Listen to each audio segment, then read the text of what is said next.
भारतीय wrestler Vinesh Phogat Paris Olympic की स्पर्धा से बाहर होने पर मैं एक वक्तव्य देना चाहता हूँ।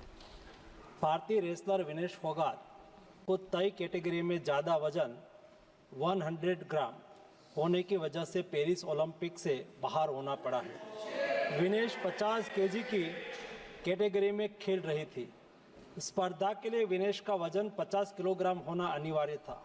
यूडब्ल्यूडब्ल्यू के नियमों और विनियमों के अनुसार सभी प्रतियोगिताओं के लिए संबंधित श्रेणी के लिए प्रत्येक सुबह वजन माप का आयोजन किया जाता है।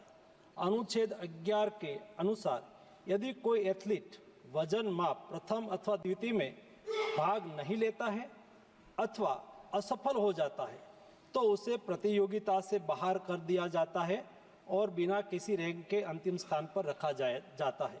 7 अगस्त 2024 को 50 किलोग्राम महिला कुश्ती के लिए वजन का निर्धारण 7:15 और 7:30 पेरिस समय के अनुसार रेपोचेज और फाइनल में भाग लेने वाले पहलवानों के लिए किया गया था। विनेश का वजन 50 किलो 100 ग्राम पाया गया, इसलिए वे स्पर्धा के लिए अयोग्य घोषित की गई। इस मामले को लेकर भारतीय ओलंपिक संघ ने अंतर्राष्ट्रीय कुश्ती संघ से कड़ा विरोध भी दर्ज किया है। नेशनल भारतीय ओलंपिक संघ की अध्यक्षा पीटी उषा भी अभी पेरिस में है। प्रधानमंत्री जी ने स्वयं उसके साथ बातचीत करके उचित कार्यवाही करने के लिए, उचित एक्शन लेने के लिए भी उसको कहा गया है। विनेश मंगलवार 6 अगस्त को 3 मुकाबले जीतकर 50 केजी रेसलिंग ओलंपिक में फाइनल में पहुंचने वाली पहली भारतीय महिला रेसलर बनी थी। सेमीफाइनल में उन्होंने क्यूबा की पहलवान गुजमान लोपेजी को, क्वार्टर फाइनल में यूक्रेन की ओक्साना लिवाच और प्री क्वार्टर फाइनल में वर्ल्ड चैंपियन जापान की यूई सुसाकी को 3-2 से मात दी थी। उन्हें बुधवार 7 अगस्त की रात करीब 10 बजे गोल्ड मेडल के अमेरिकी रेसलर सारा एन हिल्डरब्रांड से मुकाबला करना था। जहां तक उनकी तैयारी हेतु सहायता का प्रश्न है, भारत सरकार ने विनेश फोगाट की उनकी आवश्यकता के अनुसार हर संभव सहायता प्रदान की है। उनके लिए पर्सनल स्टाफ भी नियुक्त किए गए हैं जो अपने क्षेत्र के विशेषज्ञ हैं। उनके साथ हंगरी के विख्यात कोच ओलेर अकोस और फिजियो अश्विनी पाटिल हमेशा रहते हैं। इनको ओलंपिक के लिए इनके अतिरिक्त व्यक्तिगत सहायक स्टाफ जैसे विभिन्न sparring partners, strength of conditioning विशेषज्ञ के लिए वित्तीय सहायता प्रदान की गई, जिसका विवरण इस प्रकार है।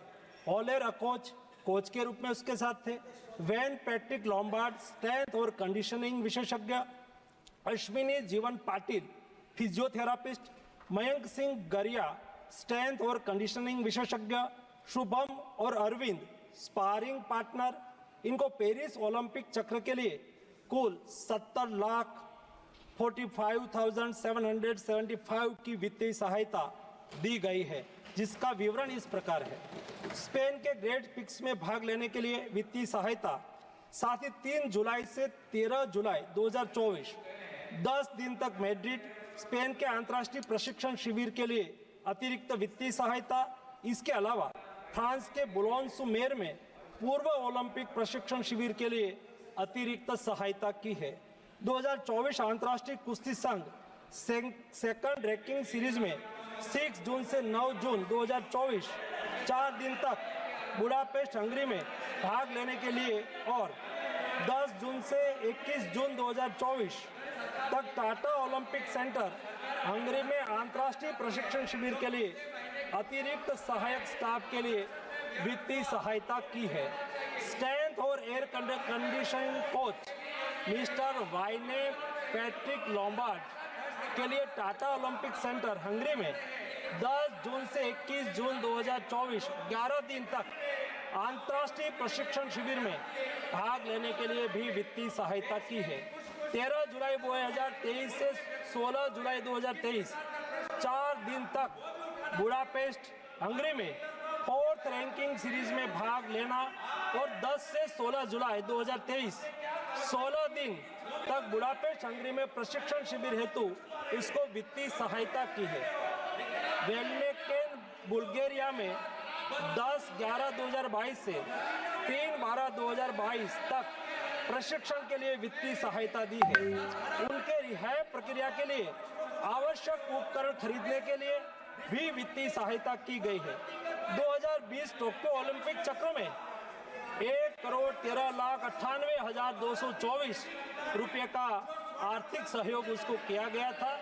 224 पेरिस ओलंपिक चक्र में भी टारगेट ओलंपिक पोडियम स्कीम में 53,35,746 और वार्षिक ट्रेनिंग एवं स्पर्धा कैलेंडर में 17,10,000 कुल मिला के 17,45,775 रुपया हमारे खिलाड़ी को आर्थिक सहायता करके उसको सक्षम करा गया।